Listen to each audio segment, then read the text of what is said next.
نوائے ضیاء کے ساتھ پروفیسر ضیاء برصغیر پاک و ہند کے اندر مسلمانوں کو مختلف ادوار کے اندر انتہائی منفی حالات و واقعات کا سامنا کرنا پڑا، اور ہر عہد کے اندر مسلمانوں کو ایسے راہبر اور رہنما ملتے رہے کہ جو انہیں اپنی قیادت کے نتیجے کے اندر ان کو ان کے حالات و واقعات کا مقابلہ کرنے کی صلاحیت پیدا کرتے رہے، یا ان کے حالات و واقعات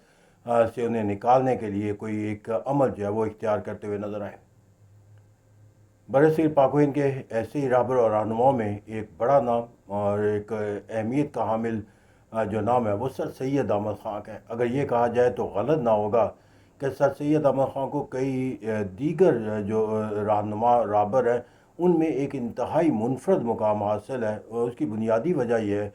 کہ ان کو جن حالات و واقعات کا سامنا کرنا پڑا تھا، اس طرح کے حالات و واقعات یا مسلمانوں کے کسی اور قائد کو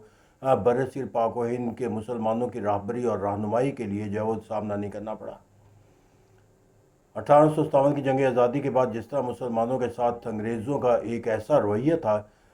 کہ جس کے اندر وہ مسلمانوں کو نسل کو ختم کر کے جو ہے وہ اپنے اقتدار کے وجود کی بنیاد رکھ کر اسے مستحکم بنانا چاہتے تھے، وہاں دوسری طرف جو ہے وہ مسلمانوں کو ہندوؤں کے اس طرز فکر و عمل کا سامنا تھا کہ جہاں پر ان کا مینیفیسٹو یہ تھا کہ اب وقت آیا ہے کہ مسلمانوں سے اورنگزیب کے عہد کا بدلہ لیا جائے۔ تو دو بانٹوں کی طرح مسلمان گھن کی طرح پستے ہوئے نظر آتے تھے۔ ایک طرف کہا جاتا تھا کہ انگریز جو ہے وہ شکاری کتوں کی طرح مسلمانوں کو تلاش کرتے ہیں، یا دلی کی زمین کا کوئی ذرہ ایسا نہیں ہے کہ جو مسلمانوں کے خون کا پیاسا نہ ہو، یا یہ کہا جاتا تھا کہ کوئی بھی ٹائفون یہاں پر چلتا ہے تو اس کی وجہ جو ہے وہ مسلمانوں کو جو ہے وہ قرار دی جاتی ہے۔ تو یہ تمام اس دور کے حالات و واقعات ہیں جس کے اندر یہ بھی سر سید کو کہنا پڑا کہ میرے بال جو ہے وہ سفید ہو گئے حالات و واقعات کا دکھ دیکھا۔ تو اس طرح کہتے ہیں یہ وہ حالات و واقعات ہیں جہاں پر صرف اتنا ہی کہہ دینا کافی تھا کہ پھانسی کے تختے پر چڑھنے کے لیے کہ مسلمان ہوں۔ تو میں ان حالات و واقعات کے اندر جو ہے وہ مسلمانوں کی قیادت کرنا وہ ایک ایسا امتحان تھا کہ جس کے اندر جو ہے وہ کوئی قدم رکھنے کے لیے بھی شاید نہ سوچتا، لیکن اگر کسی نے نہ صرف قدم رکھا بلکہ اس کے اندر فریضہ سر انجام دیا، اور وہ فریضہ بھی ایسے جو اپنے نتائج کے لحاظ سے مسلمانوں کی ایک بہت بڑی طاقت کے طور پر سامنے آیا، تو اس طرح یہ کام جو ہے وہ کیا سر سید احمد خان نے۔ تو اس طرح کہتے ہیں ایک تو حالات و واقعات کا مقابلہ اور موازنہ اگر کیا جائے گا تو سر سید کو جن حالات و واقعات کے اندر مسلمانوں کی قیادت کرنی تھی وہ بدترین حالات اور واقعات تھے۔ پھر جا کر جو دوسرا اہم پہلو جو ہمیں یہاں پر نظر آتا ہے سر سید احمد خان کی خدمات کے حوالے سے، وہ یہ کہ اس دور کے اندر مسلمانوں کے اندر سیاسی لیڈرشپ کا کوئی تصور موجود نہیں تھا۔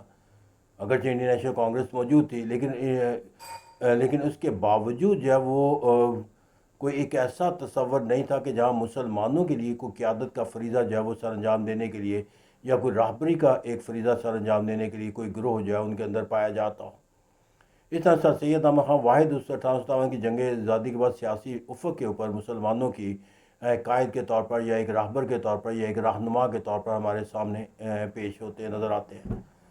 اس طرح حالات و واقعات کا بھی ایک تلخ ہونا، اور پھر اس کے بعد قیادت کا ایک نہ ہونا، اس کے اندر قیادت فراہم کرنا، یہ ایک اور بھی زیادہ بڑا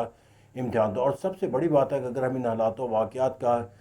اگر ایک اور پہلو سے جائزہ لیں جو اس کی سر سید احمد خان کو دوسرے قائدین سے منفرد بناتا ہے، وہ یہ ہے کہ وہ صرف کوئی سیاست دان نہیں تھے، یا وہ کوئی ایک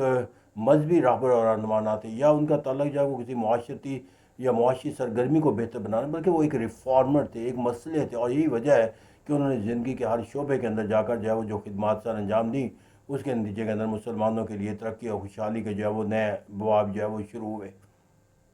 اس طرح ایک لیڈر کا ایک مصلح کا ہونا جو ہے جو فرق ہوتا ہے وہ سر سید کو منفرد بناتا ہے دوسرے لیڈر سے۔ کہا جاتا ہے کہ لیڈر تو ہر دور میں پیدا ہوتا ہے، لیکن جو ریفارمرز ہوتا ہے وہ صدیوں میں پیدا ہوتا ہے۔ تو یہ سر سید احمد خان جو ہے ان کی اپنی قیادت جو ہے انہیں وہ لیڈر وہ درجہ دیتی ہے کہ جو ریفارمر کا ہے، اور اس لیے وہ صدیوں میں پیدا ہونے والا ایک شخص قرار پاتا ہے، نہ کہ ہر عہد کے حالات و واقعات کا مقابلہ کرنے والا ایک فرد قرار دیا جا سکتا ہے۔ اس طرح سر سید احمد کو جو ان حالات و واقعات کے اندر جو انہیں ذمہ داری سونپی، انہوں نے وہ ذمہ داری جس سطح کے اوپر نبھائی، وہ اس کا نتیجہ یہ تھا کہ مسلمان جو ہے وہ اپنے آپ کو ان حالات و واقعات کا مقابلہ کر کے ان سے